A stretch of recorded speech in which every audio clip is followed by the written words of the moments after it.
नमस्कार दोस्तों, आप देख रहे हैं अपना भारत न्यूज़। मैं आपके साथ अशरफ अली। उत्तर प्रदेश डिप्टी सीएम केशव प्रसाद मौर्य का जनपद बाराबंकी में हुआ दौरा।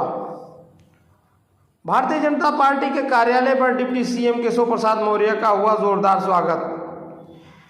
Deputy CM Keshav Prasad Maurya collectorate के लोक सभागार में अधिकारियों के साथ की मीटिंग के दौरान उन्होंने मीडिया से रूबरू होते हुए समाजवादी पार्टी पर साधा निशाना। केशव प्रसाद मौर्य ने अखिलेश यादव के ऑफर पर दिया जवाब। उन्होंने कहा कि सपा के 100 विधायक भाजपा में आने को तैयार। उन्होंने ये भी कहा कि अखिलेश यादव बिना पानी के मछली की तरह तड़प रहे हैं। डिप्टी सीएम के बाराबंकी आगमन पर जनपद बाराबंकी के भाजपा सांसद उपेंद्र सिंह रावत, एमएलसी अंगद कुमार सिंह, उत्तर प्रदेश के खाद्य एवं रसद मंत्री आदि कई बड़े नेता देखने को मिले। आइए हम आगे आपको दिखाते हैं डिप्टी सीएम के कार्यक्रम की कुछ तस्वीरें। हमारे चैनल अपना भारत न्यूज़ को लाइक और सब्सक्राइब करना बिल्कुल न भूलें।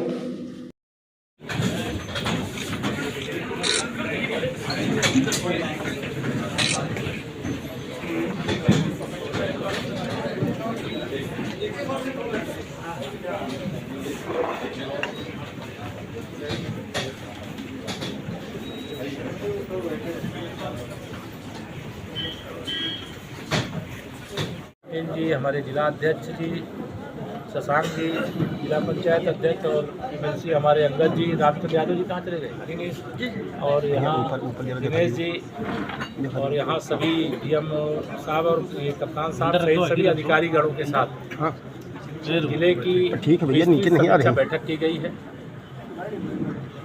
सरकार का प्रयास है कि जनपद विकास के पथ पर आगे बढ़े। इसके लिए सभी क्षेत्रों में एक प्रगति का कीर्तिमान स्थापित करने का काम किया जाए और कई क्षेत्रों में बहुत अच्छा काम जनपद बाराबंकी के अंदर हुआ है, जिसमें ओडीओपी के अंतर्गत मैंने आज पहले यहाँ उद्योग जगत से जुड़े हुए बंधुओं से बात की, बहनों से बात की।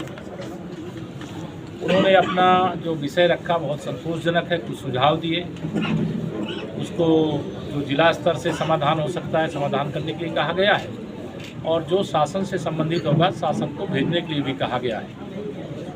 समूह के माध्यम से अनेक प्रकार के उत्पाद तैयार किए जाते हैं। सरकार ने एक नीति बनाई है कि जो सूक्ष्म और कुटीर ऐसे हमारे उद्योग छोटे छोटे चलते हैं, उनके द्वारा उत्पादित सामानों का उपयोग अगर सरकारी स्तर पर कुछ है तो 25% तो उनको इस प्रकार के जो सूक्ष्म और लघु उद्योग हैं उनके माध्यम से वो खरीद सकते हैं। लेकर आएंगे तो उनको सीएम बना दिया। इस पर क्या कहेंगे? देखिए, श्री अखिलेश यादव जी पानी से निकलने के बाद मछली को देखते हैं अपना तड़पती है। श्री अखिलेश यादव जी सत्ता के बिना तड़प रहे हैं।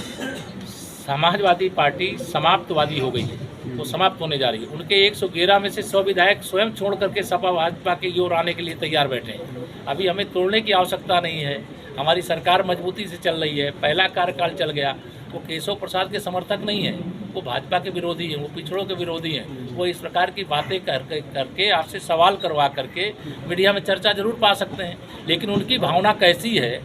जब विधानसभा का सत्र चल रहा था और विधानसभा के सत्र के दौरान जब उन्होंने तमाम सारी ऐसी बातें कही जो कड़वी बातें थी, हम लोगों ने धैर्य से सुना था।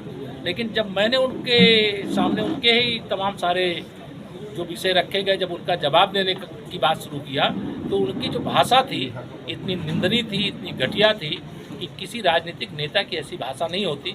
वो केशव प्रसाद के हितैषी नहीं है, वो केशव प्रसाद जैसे किसी भी पिछड़े वर्ग के किसी नेता को चाहते ही नहीं है कि कोई बड़ा बन पावे। वह केवल फूट डालो और राज करो। अब उनकी ये मंशा 25 साल कम से कम नहीं पूरी हो।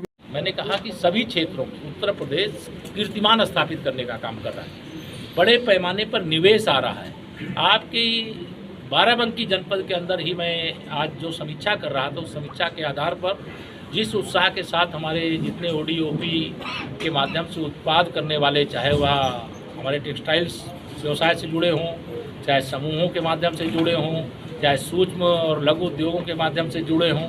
हमारा रोजगार यह भी है, जैसे मैंने आपको बताया 6400 लोग वो 10,000 रुपये PM स्वनिधि योजना से ऋण लिए, लेकिन एक व्यक्ति जब ऋण लेता है तो एक परिवार के पालन पोषण का काम करता है। तो हमारी सरकार रोजगार का आधार है, बाकी गुंडों के सरदार हैं, अपराधियों के संरक्षक हैं, दंगाइयों और माफियाओं को बढ़ावा देने वाले हैं। और ऐसी पार्टियों को यूपी की जनता ने एक चुनाव में नहीं 4 चुनाव में हराने का काम किया है। अभी 5 चुनाव मतलब विधानसभा के और लगभग इतने चुनाव लोकसभा के सपा बसपा कांग्रेस ये तीनों हारे। धन्यवाद। सर आपके अधिकारी ऐसा करेगा तो उसके लिए सरकार बैठी है। जनप्रतिनिधियों का सम्मान करना, जनता की सेवा करना, कार्यकर्ताओं का सम्मान करना, इसके लिए आवश्यक निर्देश दे दिए। सर सरकार जीरो टॉलरेंस नीति अपना रही है, लेकिन जनपद में भ्रष्टाचार चरम पर है। ड्रग इंस्पेक्टर सीमा सिंह है, जिनको 80,000 रुपये लेते हैं, उनके जो चपरासी वीडियो वायरल हुआ था, उस पर अभी तक विभागीय कार्रवाई नहीं हुई। हालांकि पुलिस कार्रवाई कर रही है, लेकिन विभागीय कार्रवाई अभी तक नहीं हुई। क्या है विभागीय कार्रवाई और पुलिस कार्रवाई, वो सब सरकार के माध्यम से ही कार्रवाई होती है। देखिए, जीरो टॉलरेंस की जो बात हम करते हैं उसको करके दिखाते हैं। बड़े बड़े भ्रष्टाचारी आज थर थर काँप रहे हैं, बड़े बड़े अपराधी काँप रहे हैं, जिन लोगों ने सोचा भी नहीं होगा कभी उनसे कोई पूछताछ कर सकता है उनके भ्रष्टाचार के बारे में, आज उनके खिलाफ कार्रवाई हो रही है। और भ्रष्टाचार के मुद्दे पर जब कार्रवाई होती है तो कांग्रेस बचाओ की यात्रा की जगह वो भारत जोड़ो यात्रा निकालने के लिए चल देते हैं। आज भ्रष्टाचार के खिलाफ जंगे ऐलान है। तो सर बुलडोजर विभाग में भी अधिकारियों घर की तरफ घूमेगा। कृषि विभाग में भी यही हाल हुआ है कि वहाँ पर भी भ्रष्टाचार हुआ है, लेकिन कुछ जो किया इन्होंने उनके ऊपर कुछ कार्रवाई नहीं हो रही है। वो बाबू उसी तरह बने हुए 10 साल से पटल पर बने। जो गलत करेगा उस पर कार्रवाई होगी। पटल परिवर्तन का शासन का निर्देश है, अक्षरशः पालन करने के लिए कहा गया। कोई बकाया होगा तो उसको आज मैंने निर्देशित किया है कि पटल परिवर्तन 100% कर दिया जाए। ऐसे अधिकारियों पर कब बुलडोजर चलेगा वो आपको बताने की जरूरत नहीं होगी, जब चलेगा तो आपको पता चल ही जाएगा। मदरसों के सर्वे को लेकर ओवैसी जी ने कहा है, मदरसे के सर्वे को लेकर, कि भाजपा नहीं चाहती कि देश में मुसलमान रहे, छोटा एनआरसी बताया। वो हैदराबाद में रह करके ऐसे मुसलमानों को भड़काने की कोशिश कर रहे हैं, लेकिन यह उनको मालूम नहीं कि आधा से ज्यादा गरीब मुसलमान भाजपा के साथ आ गया। कानून व्यवस्था की समीक्षा की गई है। अपराध पर नियंत्रण के मामले में पूरे प्रदेश का डंका पूरे देश में बज रहा है, लेकिन बाराबंकी में भी बहुत शानदार काम हुआ है। विकास की दृष्टि से चाहे गांव हो चाहे नगर हो, सरकार की योजनाओं को नीचे तक पहुंचाने का लगातार प्रयास किया गया है।